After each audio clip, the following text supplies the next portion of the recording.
Great. Well, thanks for having me. So this is really quick, actually, and is kind of an intro to something that we are hoping to organize next year, and that is clinical research. So this is really asking for your help in a lot of ways, and hopefully over the next 5 to 10 minutes, hopefully not longer than 10 minutes, you will get an understanding of why your voice is actually so important. So I'm actually not speaking on behalf of myself, but rather I'm a member of basically our national organization as a pediatric urologist, the Bladder Extrophy Task Force. And then I'm speaking on behalf, and I'm very gracious that Pam allowed me to speak today. This is kind of a collaboration between these two groups. And essentially, there's a recognition that we need to do a better job in some of our research endeavors. So one of the tasks and asks of us physicians on the extrophy task force was to try and put together some sort of data gathering. And as I hope we're going to find out in the next 5 to 10 minutes is that I raised my hand and was pretty adamant to say that we got to ask you guys what is important, because our measurements in the operating room could mean absolutely nothing for really where the rubber meets the road. So that's kind of why I'm here. So what is what is a patient-reported outcome? Essentially, it's to state directly from a definition by the WHO, it's any report of the status of your health condition that comes directly from you without, my interpretation as a clinician or anyone else. And so this gets a little bit tricky in pediatrics because there are so there are some patients in here, but also a lot of parents, and so sometimes you speak for your children with their best intentions in mind, but sometimes those are not necessarily congruent either. So that's not to say that your voice, your parent as the proxy for the child, is not important, but all of those things I think are important. So and so this really runs the gamut from, what are your symptoms to what is the functioning like in general, how are you feeling, and what is your quality of life like. So, traditionally, unfortunately, again,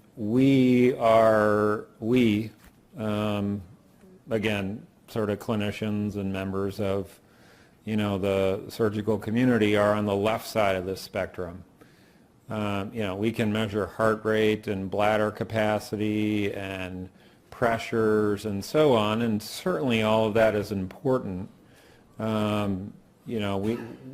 job is to make sure that the kidneys are protected, but on the right side of this, patient assessment scale is stuff that we simply can't answer.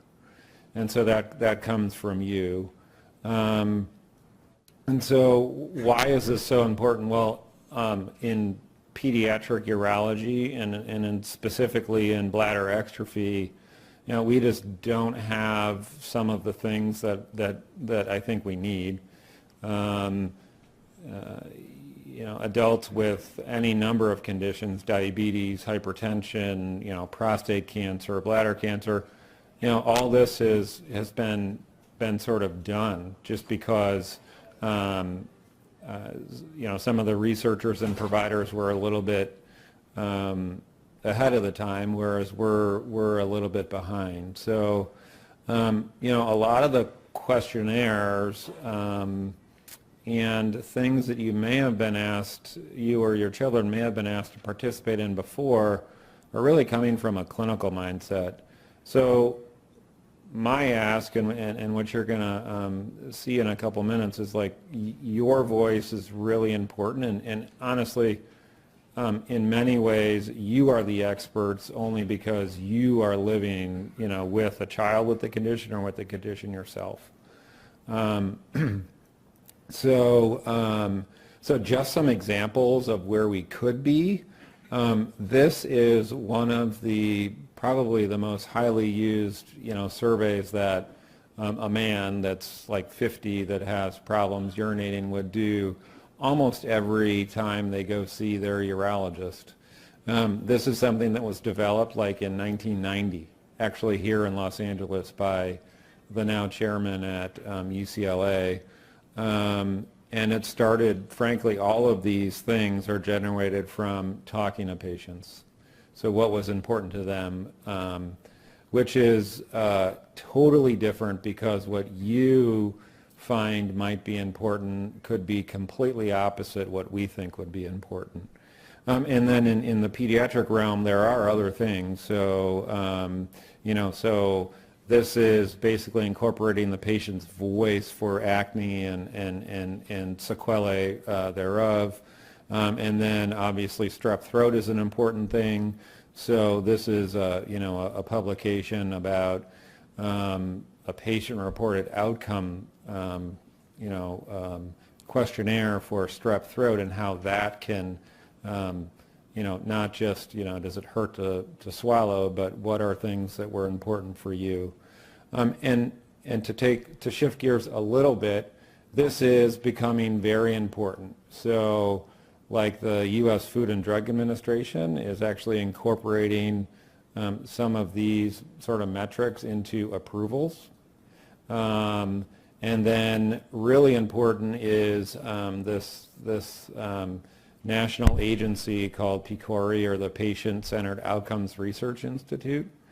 And basically this is like federally funded research that from day one to the last day of the study, patients are involved, both in the planning of it. They sit on advisory committees, are actually members of the research team, analyze the data, and then are also participants in the research. And so I think we've come a long way in some of our surgical approaches to complex urologic disease, including exstrophy. And we have many really pioneers to thank for that. I think what the new generation of researchers like myself and others that have been here, what we want to do is do better than just sort of tweaking our surgical technique and address things that you tell us are important to measure. So how are we going to do this? So we want to sort of hear from you guys.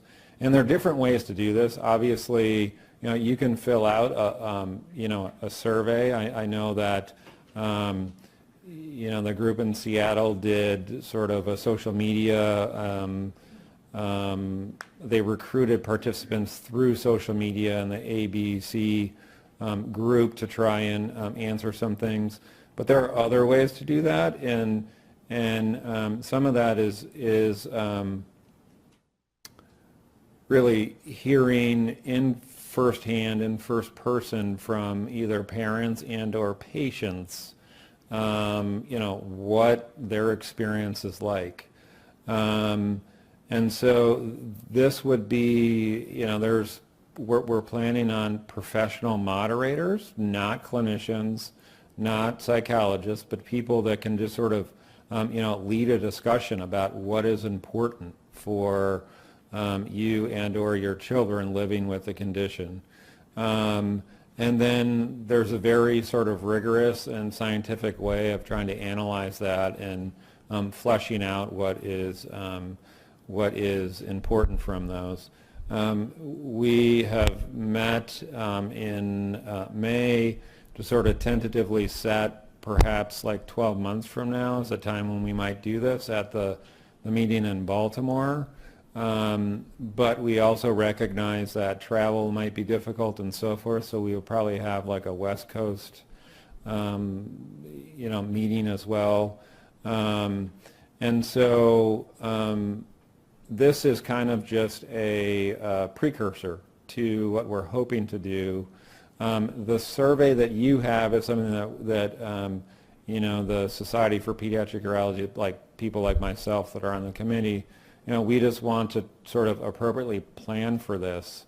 Do you think that you and or your child would be okay after, icebreakers and perhaps at the end of a camp session, discussing their condition amongst others, or would it be better to do interviews one-on-one with someone that helps moderate the discussion and so forth? This is just sort of an opening into that. So your responses will be analyzed, and we want to incorporate your thoughts into how this is planned. I'll be around pretty much all weekend, so if you have particular thoughts or comments or whatnot, I'm totally open for suggestions. And so, our goal is to really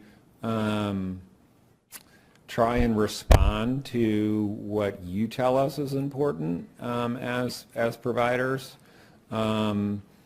And in doing so, do a better job of pushing the field forward and really ultimately providing better care for everyone in this room. So any open questions for now? And like I said, I'll be around all throughout the evening and tomorrow as well. So with that, I have to really give thanks to basically everyone on this slide. I've had the privilege of working with all of these folks. So that's me with Dr. Gearhart as well as with Dr. Boer. So I've had the privilege of working with those two greats and masters, as well as Dr. Mitchell and Grady. So I have to give credit really where credit is due, because I wouldn't be standing here if it wasn't for their practical guidance and mentorship. So at that, thank you. What we experienced that we could, during the pregnancy, they were not able to pinpoint and say that there is a bladder extrophy. Bladder extrophy. They kept on saying, we met the specialist within the framework of the insurance providers, and none of the specialists were able to say that. I'm talking about the ultrasound specialist and what is the other one? So is there a feedback going back saying that even at this age, and we are talking about 2012 when my son was born, and the doctors were not able to detect in utero that this is a bladder extrophy. And then I talked with few parents and they had the same experience.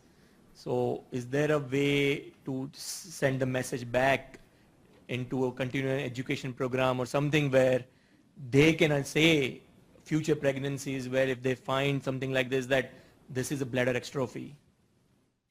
Yeah, so you're definitely not alone in the United States. You would be surprised and shocked to hear that somewhere close to 50% of extrophies are actually not identified on what is routine 20-week and then 30-week ultrasounds, even though it's pretty clear what you need to look for. If there's not a structure in the pelvis that's filling and going away, and there are some clear things that ultrasound techs and your obstetrician should be able to pick up. And so how do we improve that? That's a great question.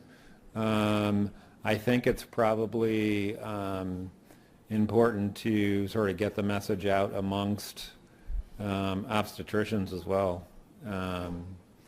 If there's, as I take part in the fetal counseling at the University of Utah, and so, it's not a couple times a year we will identify those families and provide prenatal counseling for them. So.